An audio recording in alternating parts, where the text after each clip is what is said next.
Hey everyone, so in this video we will guide you how you can go ahead and activate alert for your internal user and for yourself.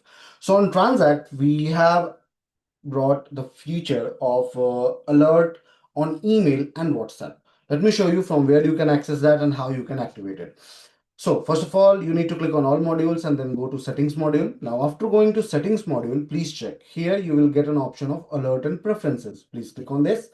Now, after going to alert and preferences, please check these are all the list of alert which you can open, like minimum stock level, maximum stock level.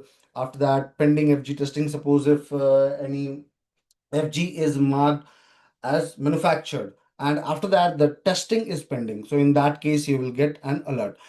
So these alerts are of all type. You can see that all data, 1 day, 1 week, 1 month, and alert duration. Also, you can set daily, weekly. From here, you can activate the in the email alert, or you can also enable WhatsApp alert. So this can be activated profile voice. So each and every user can go ahead, if they have access, they can go ahead and activate the alert for their profile, and accordingly, the alert will come on their WhatsApp or email through which they have logged in on Transact. I hope this particular video will be helpful to you in order to go ahead and activate alert and use it. Have a good day ahead.